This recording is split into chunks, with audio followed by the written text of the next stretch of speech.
What's up, everyone? We have a great guest here for you today. And if you've been following the channel, you absolutely know I'm a big fan of the integration of crypto and AI. And I love to have an expert on. And that's exactly who we have on today. It's Marco, and he's the head of AI of Oasis. And Oasis is a layer one blockchain, really emphasizing security and privacy. We're going to dive a lot deeper of exactly what they're doing because we talked a little bit offline and they're doing a ton of stuff right now. Just really excited to have him on the podcast. Marco, how you doing today? Thanks a lot for the intro, Brian, and thanks for having me here. It's a pleasure. I'm doing well. Yeah, I'm. We were talking a little bit before we jumped on, and I was telling you I'm a big fan of this AI and crypto sector. I definitely see a vision here where that's absolutely going to be the future. We've had some interesting cycles, I should say, within the crypto market with AI, but there's just a lot of people building, a lot of people utilizing AI. We use it in our everyday life. We're going to obviously use it in the crypto and blockchain world. But before we just really start peeling back this onion, I would love to know just a little bit about your background and how you got into the world of AI and specifically crypto. Yeah, for sure. I was gonna say, man, we can jump right into it because there's so many interesting things that we can talk about. Especially, I just got back from like KBW, so Korea Blockchain Week, and man, crypto AI is buzzing. Everyone is doing something fun. But yeah, to give you some more backgrounds, I actually got into crypto in 2017, so a bit later than you, not as OG. And it was more like on the hobby side. I just got my hands on the Bitcoin white paper after my bachelor. So I had some free time anyway. So I was like, hey, I've heard about this thing, let me read it. And as soon as I read it, it just clicked. It was like, hey, this is how systems should be. Obviously, at the time, the next step was Ethereum. So I was like, hey, okay, this is actually how it should be because you can actually use it for software applications. You can build stuff on top of it. There's like way more use cases than just this currency aspect.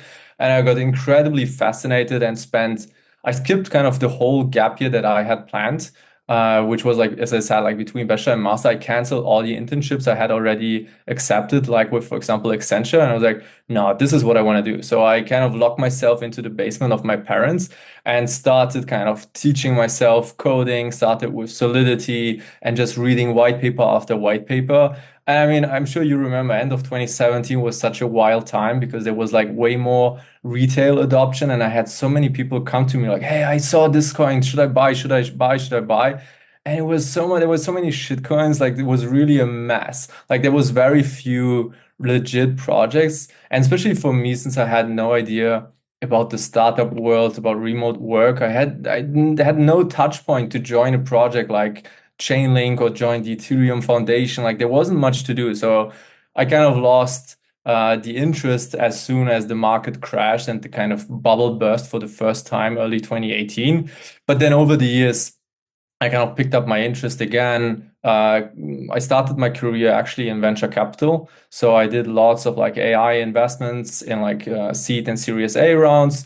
Very traditional. It was a corporate VC. So we did enterprise tech. And I always kind of tried to push these crypto use cases and crypto investments. But since it was a corporate VC, our main LP was a big corporate in Germany. And they were always like, nah, the board of directors doesn't understand it. There's no way we can ever kind of approve this.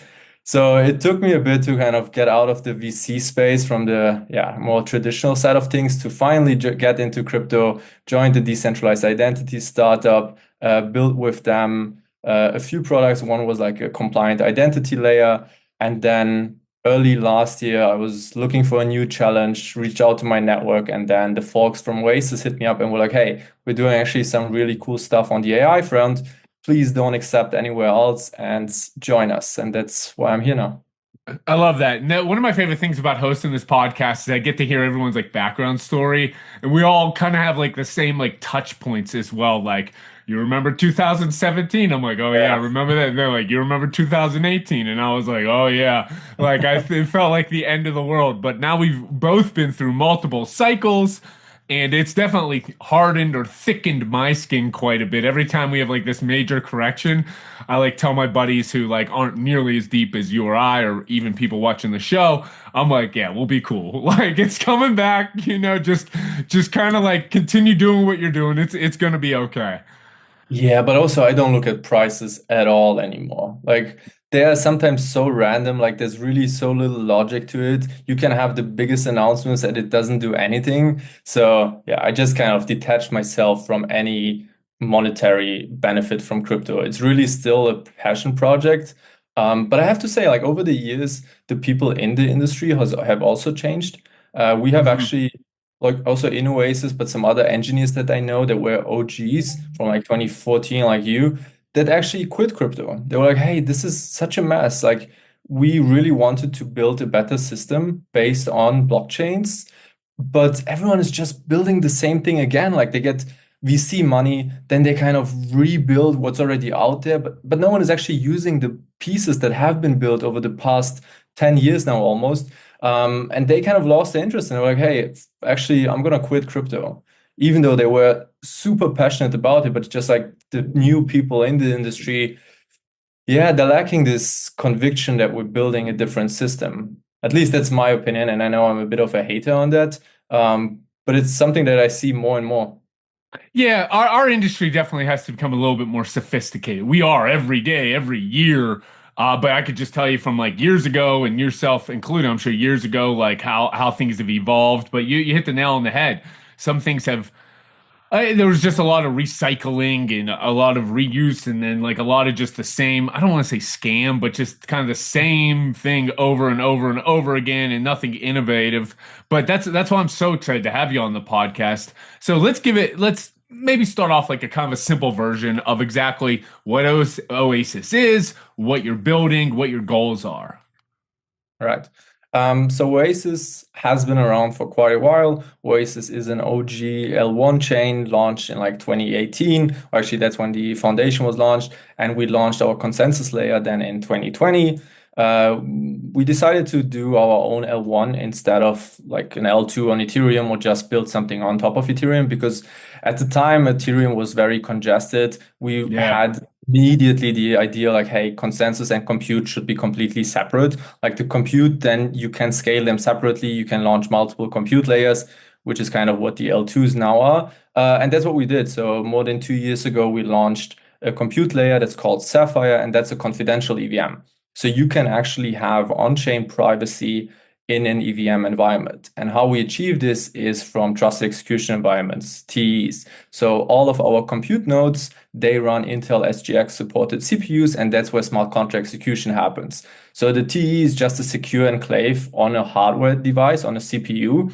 So you kind of send smart contracts, encrypted data inside the TE. That's where it gets computed, and the developer can choose which parts become public on a blockchain. But still, everything is fully verifiable because you have multiple nodes in this epoch doing the same computation, and then they can compare results.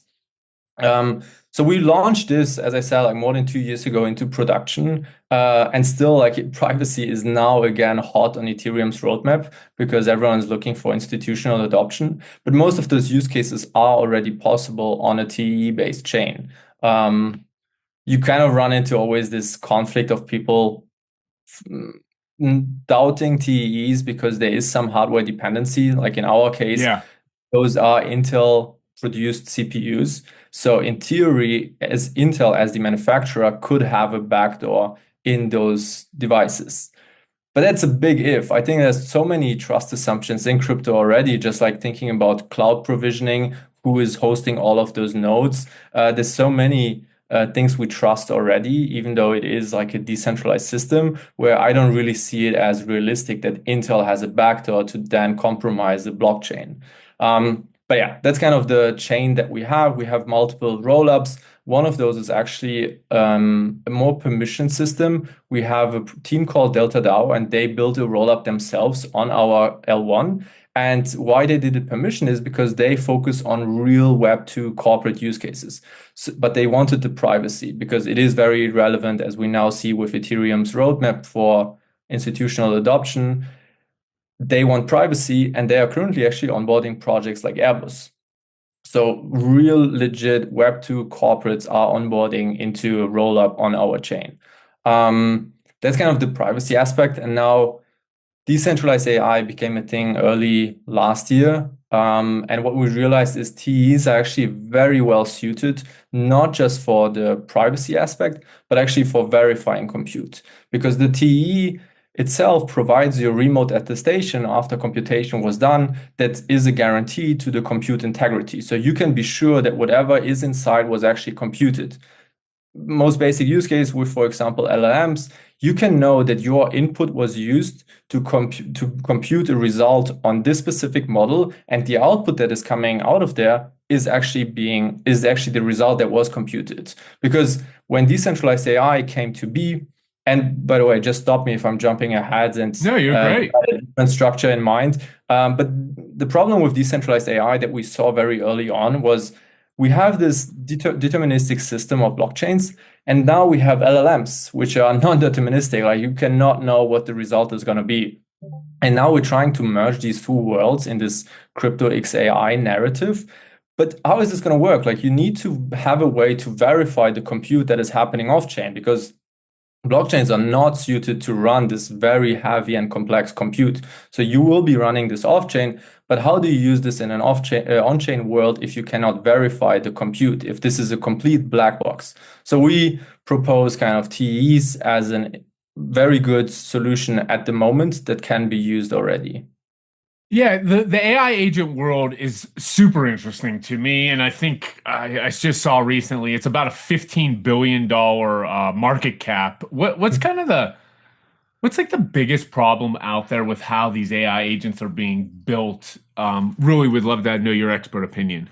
So as I said, like those agents, again, they do utilize some models for computation for their intelligence, and this is running off-chain. So the most basic thing is I want to know that what the agent is actually supposedly doing is actually coming from this model. Like Yeah. there can be in theory like a developer sitting in between and just writing the output and acting as the agent. And you have no way to verify that this is coming from a sophisticated model. So just like this kind of compute integrity is already a big issue. But people are kind of understanding this more and more. What I generally tell people before they ever use an agent is to ask themselves the questions, who controls the agent keys Yep. and who can upgrade the agent? So the keys, it's a fundamental thing. Like we're talking about on-chain agents or agents doing actions on-chain. To do something on-chain, you need a wallet. Where does an agent get a wallet? Like you cannot just autonomously create it somewhere and the owner or executor of the agent doesn't have access to it. It's a non-trivial problem to solve. Again, there is quite a few methods out there. Many people have different approaches. We again propose trusted execution environments because you can derive a key pair within where the private key stays in the secure enclave and just the public key gets locked out. But it's again, like I don't want to shill Oasis too much. Like there are different solutions out there, but it's something important to keep in mind for all the users listening in. And the second one, the agent, as we discussed now multiple times, are being executed off-chain. This is Python code, some JavaScript, TypeScript, doesn't matter. So anyone that can upgrade this code can completely change how the agent works. So you need a way to have some transparency into this upgrade path. Preferably you have some say in the governance of this upgrade. And best case, even there should be an implementation delay before a code change is actually live so that this can be reviewed as with like normal open source projects. And then users can decide if they actually approve of this or not. If not, they can obviously just withdraw their funds if that's the use case of the agent. But to kind of summarize it, and sorry, I'll give it to you in a sec. To get to actual trustless agents, you need to think like way, way deeper than just like, hey, let's host it in a TE or let's use some ZK proof on the output. No, that's great advice for everyone because we were talking about it a little bit before we even went live here. Like I'm a big fan of the AI agent world, and I definitely see that as the path, but there is a part of me that like it's hard for me to fully trust some of these AI agents because I'm giving them keys to my private wallet, which I'm the only person who has those keys. So a trustless system or a system that can be verified is very important. What are some of the biggest like misconceptions out there that you've heard about AI agents in crypto? I mean, that they will be just solving all the UX problems without introducing new issues. Like, just think about the results that you get with a normal ChatGPT discussion. There's like so many mistakes that happen just like by this non-deterministic nature. But then also it introduces completely new attack vectors into these apps. Like there are things like prompt injections, data injections that can manipulate the output that the agent is actually doing or the actions. There's stuff like jailbreaks, like a company can lose funds just by some users. I mean, you do have to be a bit sophisticated, breaking their agent with some new jailbreak method, and then the agent is completely behaving differently than it was supposed to do because the company or the project just gave the agent like a system prompt, hey, you're this and that. Please don't send the transfers anywhere else except this approved wallet. But this can be circumvented if your architecture is not thinking about these problems that are now coming with AI agents. And you have a trading agent, correct? So I would love to know a little bit about your trading agent in comparison to some other trading agents out there. That's going to be a bit disappointing because Okay. it's actually not that different. So the from like a technical perspective on the logic of the agents, it's for example actually not performing too well just because trading agents are incredibly difficult to do. Like Sure. our trading agent, we built it more as an example to how to build a trustless trading agent because we kept on seeing like more and more of those agents out there, but none of them had answers to the kind of questions that I just posed. So we built WT3 to show how it can be done. The agent is actually using an AI-based prediction marketplace, which is called Predictor, which was built by the Ocean protocol team. And it uses those predictions to then take actions on the perp market on Hyperliquid, Uh-huh. but we are getting killed by the fees on Hyperliquid. Okay, and then just kind of gave it freedom to autonomously keep on trading on the 5 minute interval. So it was rather high frequency trading, and we got to, I don't remember, like 15, 20 million volume on a weekly basis to reduce the fees as much as possible. And still, because the margin or it's still like the number of trades that you win is like almost a coin flip, unfortunately. There's very few good prediction models that can give you like 60% plus. So if you're Sure. around this coin flip area, the fees would just eat up any margin that you have. And of course, there will still be some losing trades. So whenever someone is now shilling to me like these incredible trading agents with like guaranteed 80% returns, good luck. Like the ones that actually have good trading agents, they are using them themselves internally. I know, for example, I don't know if they have shared this publicly, but the Ocean Protocol team has managed to make this prediction marketplace work really, really well for them. So they have a trading agent that is doing fantastically, but it's not public. Like you cannot just copy paste it and use it for yourself. Yeah, well, that's going to skew the results at the end of the day if that was just all public knowledge. And thank you for your contribution, I should say, to all these hype fees that you're helping with the hype buyback. So anybody listening with hype, Yeah. you're obviously Oasis is obviously supporting that cause. We mentioned the TE quite a bit, and it stands for Trusted Execution Environment. Kind of give us an example, not example, give us a breakdown of what that is and why it's such a critical piece to the puzzle. So Ts have been around for quite a while. It's a kind of old tech. It's based on hardware, so it provides security via physics compared to like security via mathematics, which is the case in zero knowledge or FAG. And what this means is you have these CPUs that are manufactured by, for example, Intel, and they have developed over the years a way to introduce a secure enclave. It's kind of a black box within the CPU where you can run very sensitive computation. And it doesn't even have to be like CPUs, like Apple has TEs. Every mobile device has a TE, which, for example, is used specifically to store your biometrics, like Face ID, etc. It's like a really secure area for the most sensitive data that you have. And what we use it for is, as I explained, on-chain privacy. Like we run this computation that is on sensitive data, because some of those use cases need privacy, for example, healthcare or even like private transfers.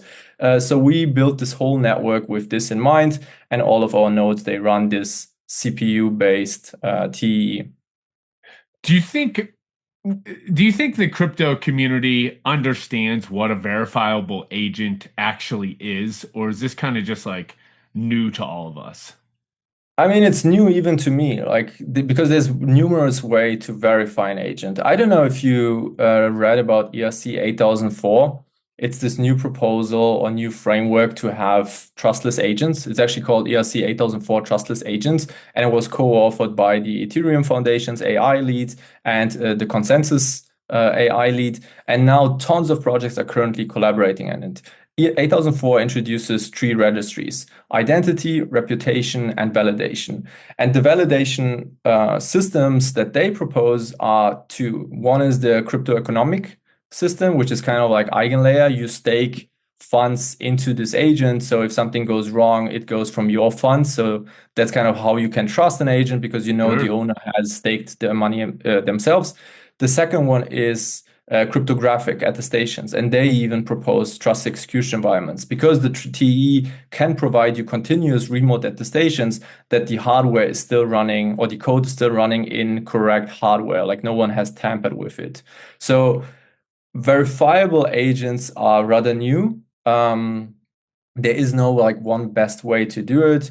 Tons of projects are currently like working on 8004, X402, which was introduced by Coinbase, utilizing the HTTP protocol to do payments via like client-server relationships, is currently trending. There is some way to verify this too, but in general, like blockchains will serve as a verifiability layer, because you have this auditable trail of all transactions and actions that an agent did. But the more crucial aspect is actually, how do you trust an agent?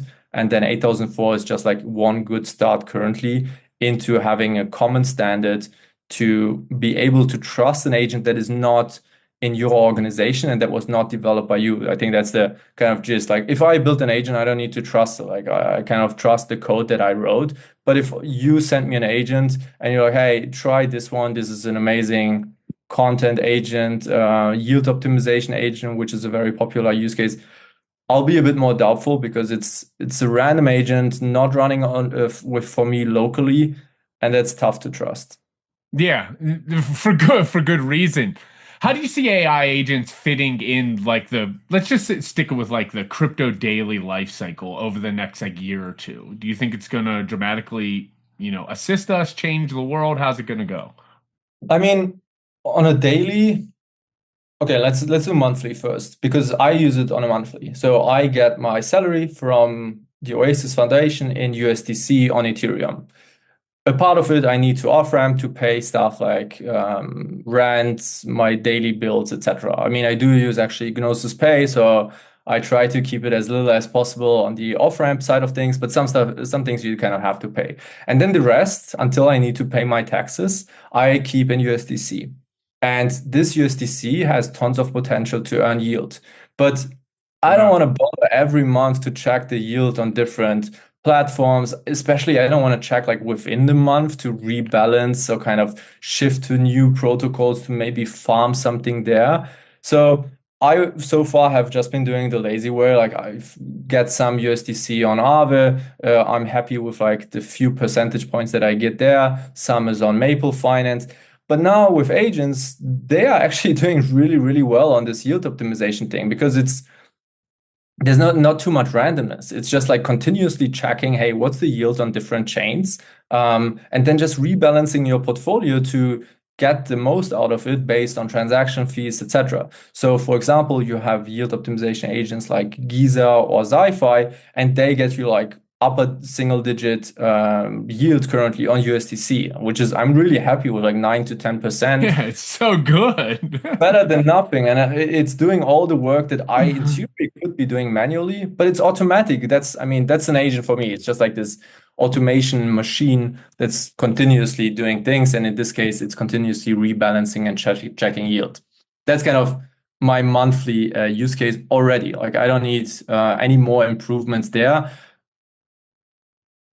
I'm kind of breaking the trust recommendations I gave to to your listeners, but only because I know those teams. So I know the Giza team, I know the Zi-Fi team, I know they are very legit, even though the agents are not fully auditable, they're not fully verifiable. They use, for example, session and permission keys on the wallet of the agent to limit what the agent can actually do. Like, hey, only these specific contracts are approved for transfers.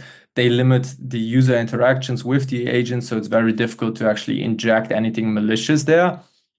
Not the optimal setup still, but I do trust it. Then I do regularly build agents for myself. For example, I built a swarm of agents that was generating AI videos just because I was curious of the state of current Gen AI models.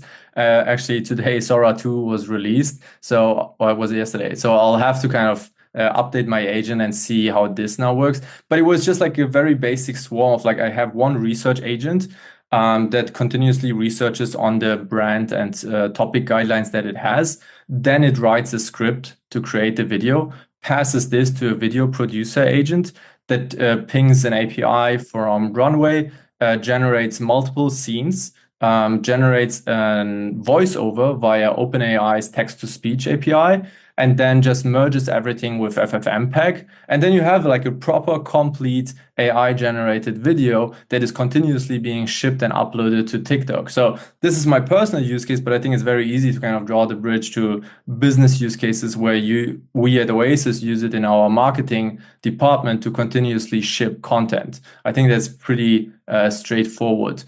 I do think investment agents have a role to play, even though I was kind of hating a bit on trading agents. But it's going to be a part of my portfolio. Like I will not leave in this like 80% APY, but I will definitely be investing some part of my portfolio continuously into these agents and just kind of see what I can get out of it, but with a completely different risk profile, obviously, compared to like yield optimization on stables.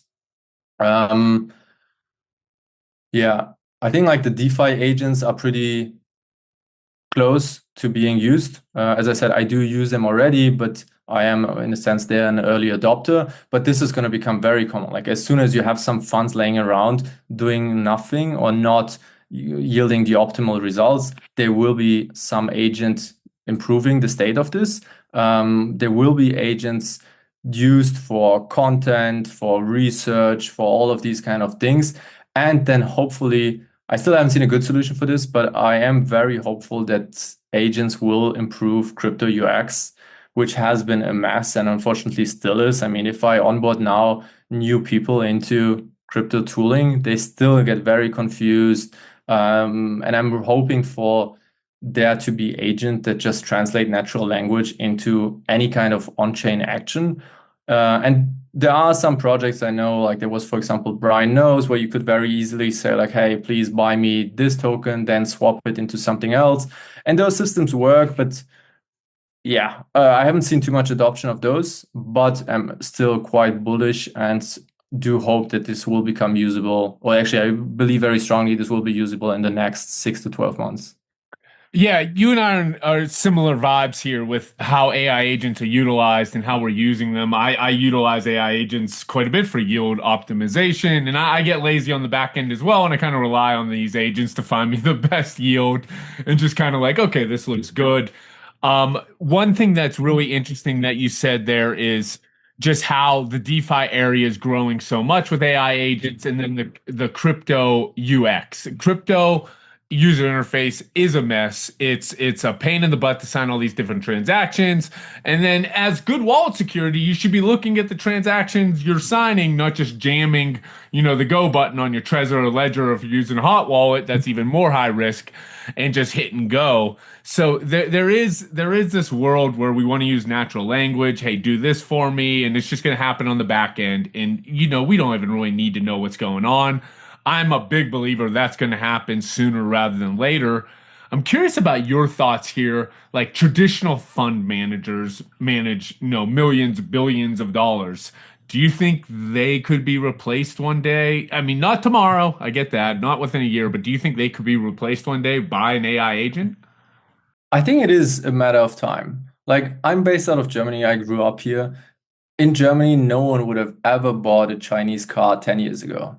But give it time, see the results, see actual people utilizing this, and see millions of Chinese cars being sold and actually being very legit and actually being better in quite a few aspects. And then, of course, now it's very popular. People are looking to buy BYDs, etc.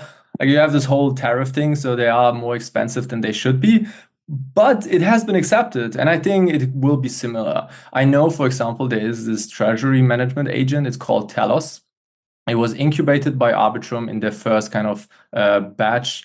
It was supported by the Ethereum Foundation, and it's an agent that manages a treasury and autonomously, and actually fully autonomously deploys it across multiple tokenized vaults. And it's a super cool system because the agent does all the rebalancing, and this is kind of a fund manager. So I do believe that this will happen, but we will just need to be seeing results after results for like regular Web2 users to actually at some point trust this. Yeah, there's definitely that's farther down the line, but I couldn't agree with you more. It's going to kind of like slowly creep up on us. People Yeah. are going to be like, "Oh, like I'll try it," then they're going to get some good results, and then more and more people, and then all of a sudden, it's either going to be these fund managers utilizing it or as a crutch or a tool, making their lives easier, and then possibly could replace them in some capacity. The sky's the limit with how fast this entire world's moving. Yeah, Curious exactly. about.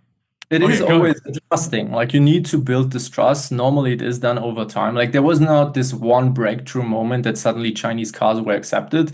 And I think like trust is this whole thing in crypto XAI. I think who said it best was Sriram, the founder of Eigenlayer, like at ETH Denver, I think earlier this year. He said crypto has an apps problem. Like we've over many, Yeah, many they years, we've do, built man. so much tooling, so much infra, but we're really lacking the apps. Like there's very few apps that I can send to my non-crypto friends and be like, hey, check this out. This is actually pretty cool.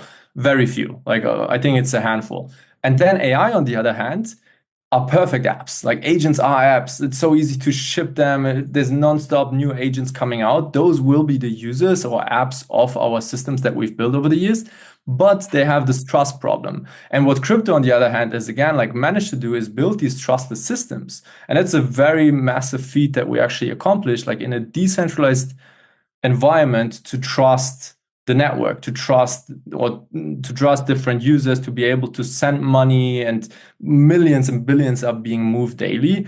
And that's why he said like, hey, crypto can solve this trust problem of AI, and AI can solve the apps problem of crypto. And that's kind of why it's this perfect match. And I really do believe this and still think that trust is the one thing that will unlock this.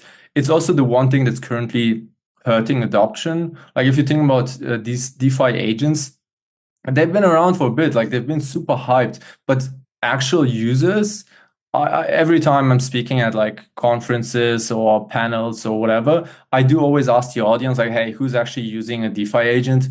Very few. Like if there's like Yeah. two hands up, I'm already very impressed because we discussed this also earlier offline. Like most people that have been for quite a few years in crypto, we are hurt children. Like we have been scammed, we have clicked wrong transactions. It's very hard for us to try new tools, to try new apps, and especially agents, because you have this whole black box area of computation that's happening off chain. It's not just smart contract exploits. Now you suddenly have this whole logic happening in a non-deterministic system, in a system that you can't control, that has not been audited anywhere. So I think it's going to take a bit until we trust. But I think crypto has all the right tools to actually provide this trust.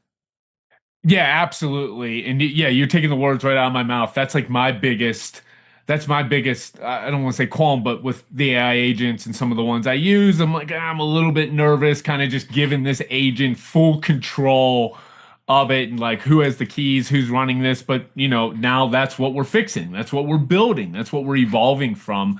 And that's why I'm so excited about what you're doing here at Oasis and just everything with the security and the privacy.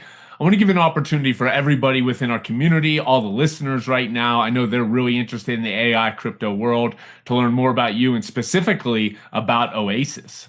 Yeah, for sure. Let me know what is interesting for them. Well, I guess I just what's the best way to get it? Like the Twitter or is it your website? What's the best way to just kind of offline? They're like, hey, we love this to learn more about the project. Oasis.net is the website. We finally got to the .net before it was oasisprotocol.org. So that's still my email, but please don't message me an email. I very rarely check. I am very active on Twitter. So my Twitter handle is Marco with the WIFK because my name is spelled with a K. So that's why Marco with K. And then, of course, just follow the Oasis Twitter account, which is Oasis Protocol. We post tons of stuff. We always advocate for trustless agents. We were actually part of the very first TE related call of ERC 8004 with all the founding members or kind of the authors of this ERC. And we constantly are pushing for this. We offer all of our services pretty much for free currently. So if you're trying to build a trustless agent or you're building an agent and we will help you make it trustless, just reach out to us. We will provide our TE cloud for free. All the tooling is for free. We actually even have an active grant program. So if someone wants to turn something into a proper company, we do support you with actual cash like USDC. That's just milestone based, but no equity, nothing. So we really want to see projects built and actually be turned into companies. That's amazing. And definitely, I'm going to put all those links down below so you could hit up Marco. You can learn more about Oasis, oasis.net. I'm actually on their website right now. It's a great website, tons of information here. So if you're looking to, build a trustless agent, that's the path we're going. I would highly recommend to check out Oasis. Marco, really appreciate you jumping on today. Thank you so much, Brian. It was a pleasure. Man, time flew.